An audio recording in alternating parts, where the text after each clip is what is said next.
Sobre a Apocalipse 17:10, né? O pessoal está falando aí que o oitavo Papa, a gente tem que tomar cuidado com esse oitavo Papa, que vai ser um representante do anticristo.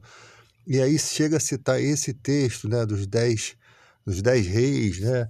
E fala ali da cidade sobre as sete montanhas. De fato, só existem a cidade de Roma, né, que foi fundada sobre uma das sete colinas, e também a Lisboa, né, que também tem esse título. Mas as aplicações sempre aqui são do Apocalipse, sempre voltado para cidades que já fazem parte das narrativas bíblicas, né? A cidade de Roma. Só que a gente tem que ter uma atenção. Esse texto aqui, ele já ocorreu no ano 313, tá? Mas a gente vai falar sobre, primeiramente, é muito fácil a gente ver, o mundo realmente hoje está acontecendo coisas que têm surpreendido, né? Guerra de Israel contra a faixa de Gaza, contra o Hamas, mas está sendo contra a faixa de Gaza, guerra da Rússia contra a Ucrânia, essas declarações de Trump, né, de acordo com as questões comerciais aí, essas declarações dele, que tem mexido com todo mundo, né, essas mudanças, alterações na economia de todo mundo, né, isso deixa as pessoas muito mais pensativas acerca de uma suposta questão apocalíptica. Realmente o mundo está mudando de uma forma diferente do que é o tradicional da nossa era, tá? E isso nos faz ter uns impulsos voltados para esse tipo de mensagem. Ah, que o Papa é isso, que o próximo Papa vai ser aquilo. Nós vamos entender de fato o que aconteceu aqui.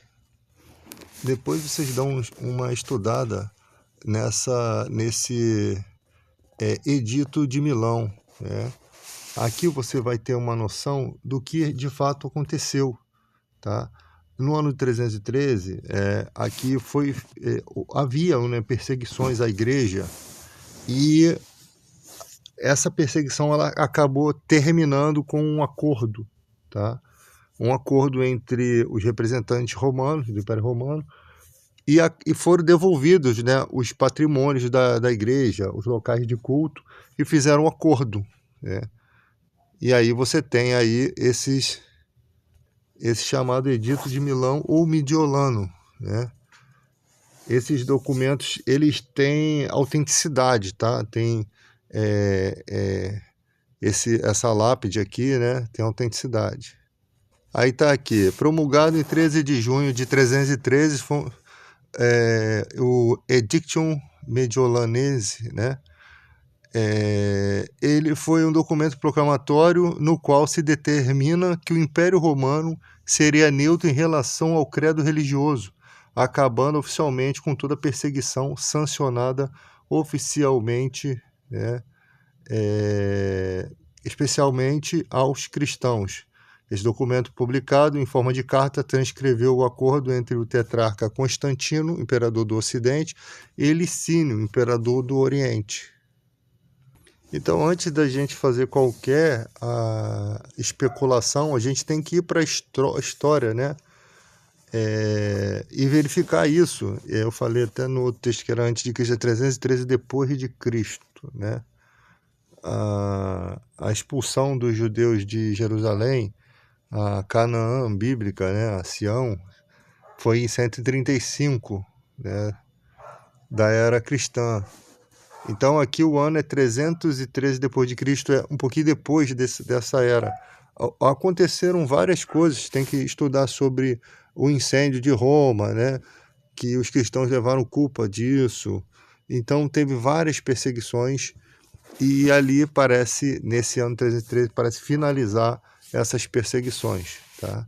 E aí retorna à prática de culto, e na era de Cristo você percebe que o judaísmo ele tinha liberdade de culto, né? Que já é mais à frente, mais anterior a isso, né? Retificando, anterior a isso, né? Na época de Cristo, o Império Romano permitia os judeus realizarem cultos, né? Eles até nomeavam os sumos sacerdotes, eles até nomeavam. Inclusive, se eu não me engano, o Caifás era um nomeado do Império Romano. Eles podiam ter essa intervenção no judaísmo, né? E depois teve o ano 70, com a destruição do templo, o Vespasiano, Tito Vespasiano destrói o templo, aí começa a acontecer essas guerras. Jesus parece relatar que essa destruição do templo, o cara chamava-se, foi profetizado por Daniel como sendo o homem da iniquidade, tá? Ele não é o anticristo final, tá? Mas ali ele está cumprindo uma profecia de Daniel, que Daniel falou lá atrás, que isso ocorreria, tá? Então aí vai se desenrolando. Ano 70, destruição do templo. Ano 135, expulsão de todos os judeus aí da atual Palestina, né? E aí, de 135 em diante, foi só espalhamento dos judeus pelo mundo. Foram espalhados por todo o mundo. E depois você vai ver alguns judeus passando lá em 1945 pelo Holocausto, né?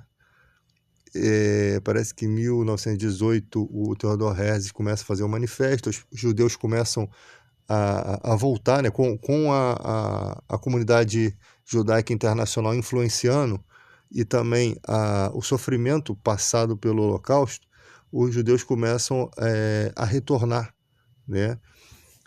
E ali, em 1948, é fundado o Estado de Israel, 3 anos após o Holocausto. E começa-se outras guerras. Por quê?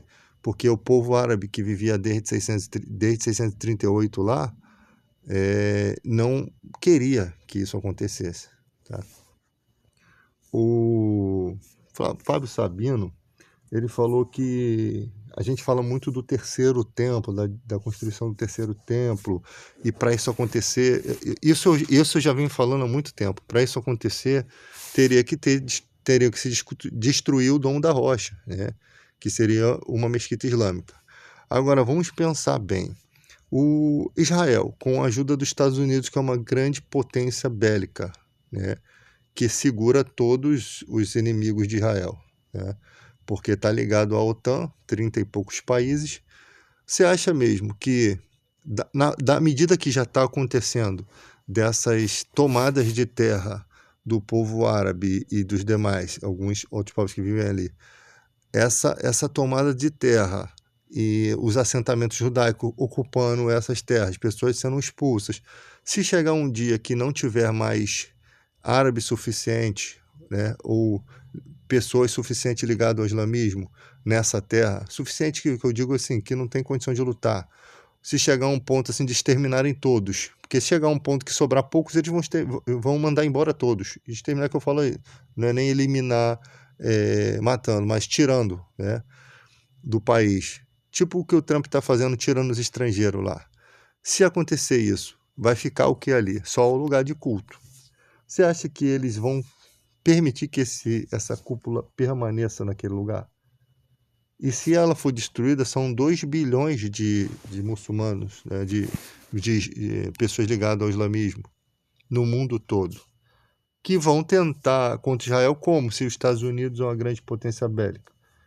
A não ser que os Estados Unidos caia em decadência e perca esse título de grande potência bélica. É por isso que há uma guerra constante comercial, que o Trump percebe que ele precisa se libertar dessas questões comerciais para ele poder ter força bélica, para ele poder continuar seguindo. A China e a Rússia, eles não têm empecilhos para desenvolvimento bélico, porque o que o governo falar, ninguém se opõe. Quem se opor, eles passam o cerol, né? Nos Estados Unidos, não. A burocracia, os envolvimentos de muitos presidentes em outras guerras neutralizou muito a questão de finanças, né? Então, a China e a Rússia, na questão de tamanho de envolvimento econômico com muitos países, eles podem se desenvolver nessa era da inteligência artificial, dos computadores quânticos, dos qubits, né? Eles podem se desenvolver abruptamente, muito mais rápido que os Estados Unidos. E os Estados Unidos, já temendo isso, está se desembaraçando, o Trump está se desembaraçando, porque as ações do Trump, elas têm alguma combinação com a inteligência americana, com o Pentágono, com toda uma rede, porque não é o povo americano que coloca um presidente ali, não é diferente aqui do Brasil, que é a população vai lá e vota e pronto, e bota o presidente, né? Lá não. Lá as coisas funcionam de uma forma que todo presidente parece ser uma marionete da cúpula geral, dos mandantes ali da inteligência, do Pentágono, pessoas que têm poder para acabar com a vida de um presidente. Você vê que o Trump, com toda a sua pompa, o cara é bilionário, o cara quase foi de ralo, cara. O cara quase levou um teco, né? Você acha mesmo que o cara, se aquele cara era um sniper, você acha mesmo que o cara ia errar um tiro? Então, são coisas que a gente fica analisando. Foi um susto? Ou você faz a nossa vontade, o que tem que fazer, ou a gente vai acabar contigo? Então, são coisas a se pensar. E depois disso, olha como é que o Trump está voraz, se unindo com Elon Musk, né? Aí aquela propaganda do milionário, tudo propaganda. Aí foguete que dá ré, todas essas coisas todas que outras pessoas poderiam ter feito, mas por condições financeiras, por o cara acaba se destacando porque ele tem o dinheiro, ele consegue ali mover a propaganda, é, uma propaganda futurística científica, porque a NASA vive de propaganda, ela precisa ter essa propaganda para ela continuar com seus projetos lá. Então, vira e mexe, encontra um lugar que aparentemente tem vida, e depois desmente tudo. Agora já tem uma informação interessante, já estão dizendo que tem uma certa vida lá num outro planeta muito distante, que não costuma ter essas coisas observadas, né? A não ser que seja uma outra forma de se produzir aquilo que a gente não conhece, aquele tipo de vida, né? Microscópica lá. E umas coisas que a gente não compreende, está fora um pouco do nosso entendimento, mas que a gente vê ali as reportagens. Então, esse desembaraço, isso tudo, a gente percebe que amanhã ou depois, por exemplo, se Israel destruir aquela mesquita e construir um terceiro templo, com certeza todas as questões do templo vão retornar. Aí todo mundo vai querer ser judeu, aí muita gente vai querer, né, tá ali prestar culto. Conseguimos, porque debaixo dali da cúpula é o terreno onde estão os dois templos destruídos de Israel. É como se aquela cúpula representasse uma espécie de vergonha, como se o filho mais velho de Abraão estivesse subjugando o mais novo, que era o da promessa. Exatamente isso que a vida está dizendo, que a história está dizendo. Olha, Deus colocou uma cúpula islâmica dos seus inimigos em cima do terreno onde eram os dois templos de vocês, né? E os próprios profetas lá, Malaquias, falava, né? Criticava, eles não estavam dando mais o dízimo, não estavam tendo mais zelo pela casa do Senhor, né? E depois, lá na época de Jesus também, não estavam comercializando, até chegar o tempo que Deus encheu a paciência dele e, pum, acabou com o tempo. E lá atrás, Daniel já falava que isso ia acontecer. Ou seja, essa história já estava profetizada e eles só ocupando um lugar na história. E aí não se ligaram e houve todas essas perseguições que aconteceram, esses sofrimentos, são porque os líderes religiosos fizeram essas maldades. Eles não representaram de forma como deveriam representar o plano que Deus tinha. É tipo os caras foram levantados para o plano de Deus e eles não representaram, eles simplesmente... que Deus é assim, eu te levanto. Se você fizer o bem, vai ter Deus contigo. Agora, se começar a ir pelo caminho do mal, aí a coisa desanda.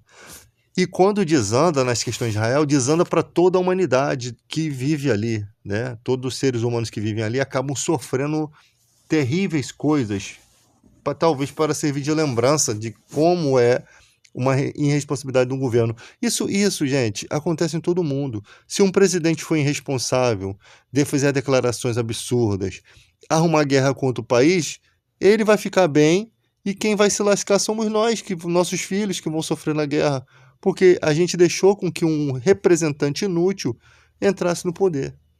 Por isso que a diplomacia é muito importante, por isso que falar, questionar, ir contra certas coisas é importante, porque quando as pessoas param de fazer isso, esses caras vencem. É como Edmund Burke disse, para triunfo do mal basta que os bons façam nada. As pessoas que têm bons pensamentos, que querem o bem do país, que não buscam seus próprios interesses, se essas pessoas cruzarem os braços, a sociedade perde.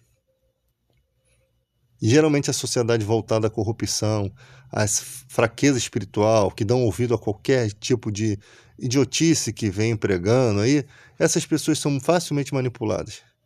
O mundo ele vai se opondo às opiniões, né, e vai subjulgando, tentando subjugar os sábios. Aniquilam alguns que têm muita influência, mas quando uma população toda nessa era digital começa a lutar contra, eles não têm força, a gente acaba neutralizando, né? Parece até que há um equilíbrio entre também na criminalidade e as forças policiais, porque quando as forças policiais crescem, elas se tornam a criminalidade.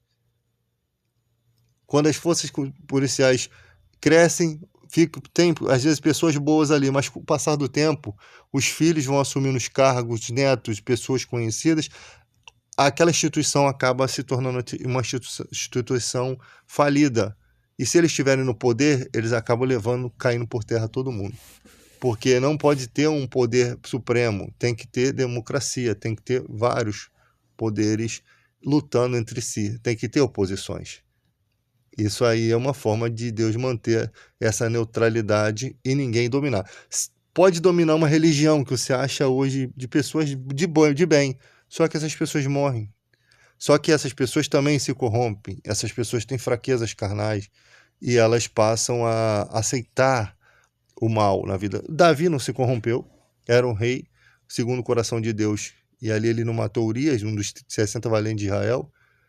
Ele tomou uma posição de rei, ele fez com que o seu chefe lá, Joabe, botasse o cara de frente, de linha de frente, ainda deu a desculpa de que na vida é assim mesmo, morre bons e ruins, né?